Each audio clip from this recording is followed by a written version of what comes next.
Boa tarde a todos. Então vamos continuar com o assunto análise de malhas. Então aqui tem um exercício proposto para que vocês resolvam. Pause o vídeo e tentem resolver. Então vamos à solução do exercício. Então considerando a malha 1, eu aplico o LKT normalmente à malha 1, eu tenho essa equação. A malha 2, aplico o LKT. Sempre que for analisar tanto uma malha quanto a outra, lembrar do resistor de 4 ohms que é comum às duas malhas. Notação matricial, resolvo o sistema de equações. Okay? Então, um exercício muito simples, só para relembrar os conceitos. Então, vamos a esse exercício que já é um exercício um pouco mais complexo, né? Aqui nós temos 3 correntes de malhas, consequentemente 3 equações são necessárias. Pause o vídeo e tentem resolver a questão. Então vamos à solução. Então, analisando a malha 1, eu tenho essa equação. Percebam que 8 e 1 é uma queda de tensão proveniente dos 2 resistores que são comuns somente à malha 1. Esta é a equação para a malha 2. E essa é a equação para a malha 3. Então, com as 3 equações levantadas, eu tenho um sistema de 3 equações e 3 incógnitas, e aqui nós temos elas na notação matricial. Então, resolvendo, nós temos a corrente 1, 36 mA, a corrente 2, 2,2 amperes e a corrente 3, 1,32 amperes. O sinal negativo, só relembrando, significa que o sentido para essas correntes não é o sentido anti-horário que foi adotado. Então, I2 e I3 tem sentido horário, porém I1, como foi positiva, o sentido real dela é anti-horário.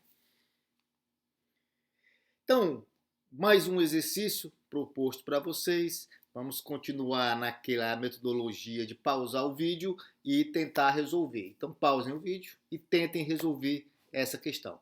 Calcule o potencial no ponto A. Bem, então vamos à solução. Nesse caso aqui, eu estou adotando como técnica de análise o método da análise de malhas, por acreditar que é uma forma simples para analisar esse exercício.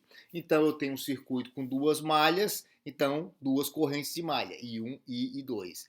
Analisando as malhas, eu tenho essas 2 equações simplificadas, agora, na notação matricial, e resolvendo eu tenho as correntes I1 e I2. Então percebam que I1 é uma corrente anti-horária devido ao sinal negativo e I2 é uma corrente horária. Então com isso, quem é a corrente I? Então a corrente I vai ser I1 mais I2, ok? Então a corrente I é uma corrente de aproximadamente 2 amperes. Então quem é o potencial no ponto A? Perceba que a referência está no negativo da fonte de 25 volts. Então, no positivo da fonte, eu tenho um potencial de 25 volts. E sobre o resistor de 12 ohms, eu tenho uma queda de tensão. Então, o potencial no ponto A será o potencial da fonte menos a queda de tensão no resistor de 12 volts. E como que eu calculo essa queda de tensão no resistor de 12 ohms? Desculpem. Lei de Ohm. Então, a queda de tensão do resistor de 12 ohms é 12 multiplicado pela corrente que circula pelo mesmo, no caso 1,99 ampere. Então, o potencial no ponto A, VA, vai ser 1,16 volts. Então, nós temos alguns casos que merecem atenção. Por exemplo, uma malha contendo uma fonte de corrente que é exclusiva a essa malha. Então, nesse circuito, nós temos as malhas 1, 2 e 3, consequentemente, as correntes 1, 2 e 3. Percebam que a corrente na malha 3 ela já é dada no problema, porque eu tenho uma fonte de corrente que é exclusiva a essa fonte. Logo, a corrente de malha I3 é menos 16 amperes. Esse menos 16 eu vou deixar aí para vocês raciocinarem e tentarem entender o porquê do sinal de menos, ok? Entenderam o porquê do sinal de menos? Então, o sinal de menos é porque eu admiti que a corrente I3 ela é horária, porém a fonte corrente ela mostra o sentido real dessa corrente. Então, essa corrente ela é anti-horária. Por isso, o sinal negativo na corrente I3, para indicar que ela não é uma corrente horária conforme indicado no circuito. Ela é uma corrente anti-horária. Então, sempre que nós tivermos um circuito, sempre que vocês se depararem com um circuito que possui uma fonte de corrente que é exclusiva a uma das malhas, essa corrente de malhas já é dada. Então, esse problema aqui ele se torna bem mais simples, né? Passa a ser ao invés de um problema em que eu tenho 3 incógnitas, eu só tenho 2 na verdade, porque I3 é automaticamente dado no problema, né? Dado no circuito. A gente pode extrair do circuito o valor dessa corrente de malha. Bem, aqui já é um caso mais complexo, né? Então tem uma malha contendo uma fonte de corrente compartilhada. Então tem 2 formas de resolver esse tipo de questão. A primeira que eu vou apresentar para vocês é meramente ilustrativa, tá? Porque na verdade vocês vão acabar utilizando o conceito que vai ser apresentado a seguir. Então eu tenho uma fonte corrente que é comum às 2 malhas. O que é que eu faço? Eu digo que sobre essa fonte corrente, no caso de 5 amperes, eu tenho uma diferença de potencial V qualquer. E eu escrevo as equações, né, em termos dessa diferença de potencial V. Então, essa primeira equação é a equação para a primeira malha, malha A, no caso. A segunda equação é a equação para a malha C. Somando as 2 equações, eu tenho esta equação. Essa equação é a equação para a malha B, no caso. Equação para a malha B. Mas aí pode surgir a pergunta, mas professor, eu tenho 3 incógnitas e com esse método eu só consigo chegar em 2 equações. Como que eu vou resolver um sistema de equações em que eu tenho mais incógnitas do que equações? Bem, então a resposta para esse questionamento vem exatamente dessa fonte compartilhada. Então a própria fonte compartilhada me fornece uma terceira equação. Então, se essa corrente da fonte compartilhada é uma corrente de 5 amperes, eu posso chegar na seguinte equação: IC menos IA é igual a 5. Pronto. Agora eu tenho, né? Eu tenho um sistema com 3 equações e 3 incógnitas. Para quem está se perguntando como foi chegado nessa terceira equação, como se chegou nessa terceira equação, é só lembrar que a corrente que circula pela fonte de corrente é conhecida, 5 amperes. Mas em termos de variáveis do sistema, em termos de correntes de malha, a corrente que circula pela fonte corrente vai ser IC menos IA. Então perceba que nesse elemento de circuito, fonte corrente compartilhada, eu tenho a corrente IC menos a corrente IA. E por que IC menos IA? Porque o sentido real da corrente é de baixo para cima. Né? Se eu colocar o meu nó de referência lá no terminal aqui abaixo da fonte corrente, o sentido o sentido da corrente da fonte de corrente é da referência para o nó, no nó onde o potencial é positivo, ok? Então, a corrente que circula pela fonte corrente seria IC menos IA igual a 5 amperes. Então, com essas 3 equações, eu consigo resolver facilmente o meu sistema de equações. Então, essa é uma possibilidade para a solução de circuitos que contêm uma fonte corrente compartilhada. Porém, a gente vai agora introduzir o conceito de supermalha, que é bem mais simples, né? E vai ser amplamente utilizado pelos alunos pela sua simplicidade, né? Então, o conceito de supermalha, ele consiste em, uma vez que eu tenho uma fonte de corrente compartilhada, o que é que eu vou fazer? Eu vou mentalmente retirar essa fonte de corrente e escrever a equação de malha para essa malha sem a fonte corrente. Então perceba que se eu retirar essa fonte corrente mentalmente, tá? Eu vou ter um circuito com duas malhas apenas, mas eu mantenho as correntes de malha IA e IC. Então, através dos resistores de 2 e 4 ohms, a corrente que flui é a corrente IC.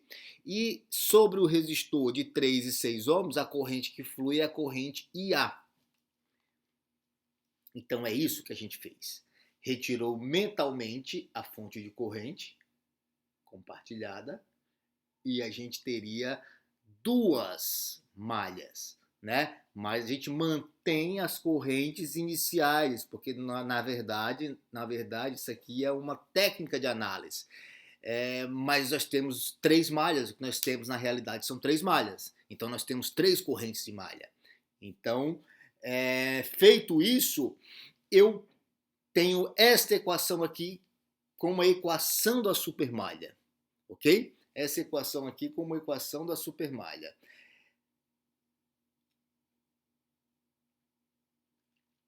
Que, simplificando a equação, eu chego nessa expressão. Então, simplificando essa expressão, eu chego nessa equação aqui. Então, vamos fazer um exercício utilizando o método das análises de malhas e que vai aparecer uma fonte compartilhada. Então, nesse caso aqui, o que é que a gente vai fazer?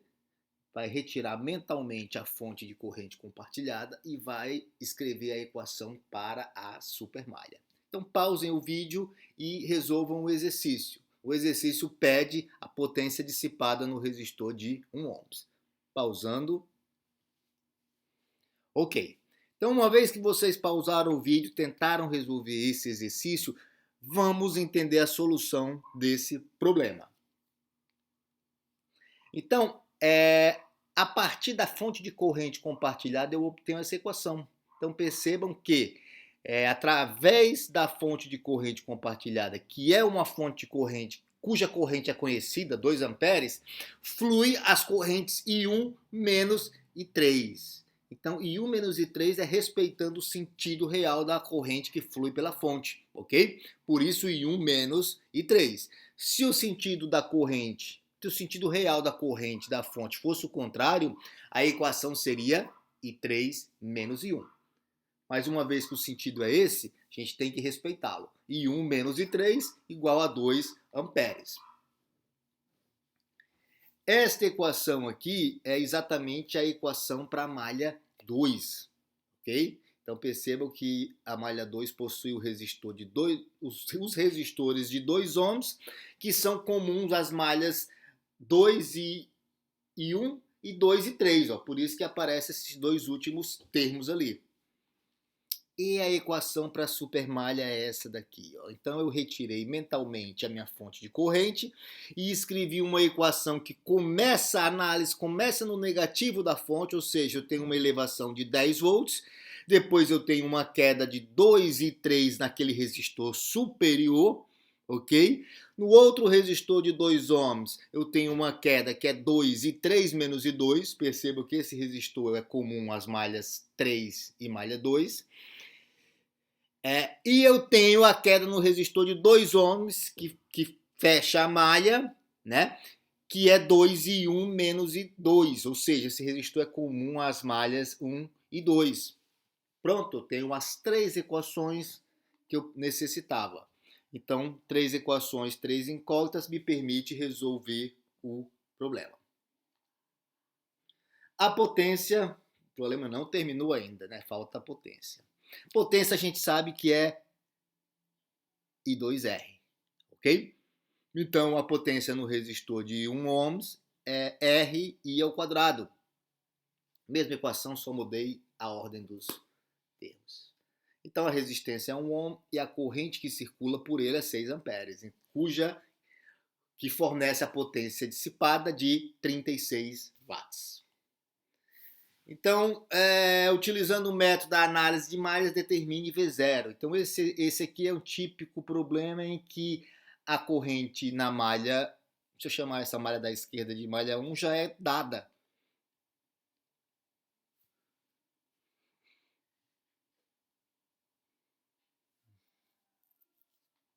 Na verdade, eu chamei de malha 2, aquela lá. A malha 1 é a da direita. Então, a corrente na malha 1 é 1,1 miliampere. Okay? Essa fração aí é 1,1 miliampere. Então, V0 vai ser o quê? Vai ser a queda de tensão no resistor de 6K. A lei de Ohm nos diz que nós obtemos essa queda de tensão multiplicando o valor da corrente pela sua resistência. Então, essa é a queda de tensão no resistor de 6K, V0. Então, esse problema é somente para ilustrar aquele caso especial em que nós temos uma fonte de corrente que é comum a apenas uma malha. Então, esse tipo de problema já é muito simplificado pelo fato de uma das correntes já ser dada pelo circuito. Então, aqui nós temos outro problema, utilizando o método das análises de malha, determine V0. Novamente, eu tenho aqui o quê? Eu tenho malhas que contêm correntes, fontes de correntes que são exclusivas a essas malhas.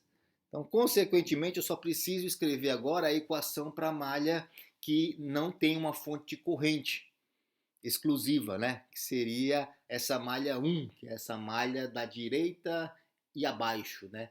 Exatamente a malha que contém um resistor de 4K. Então, determino diretamente a corrente dessa malha e também determino V0 utilizando a lei de Ohm. Então, esse é o restante do conteúdo de análise de malha. Visualizem o vídeo com bastante calma, façam os exercícios e depois procurem os exercícios propostos pelos livros textos. Obrigado e até breve.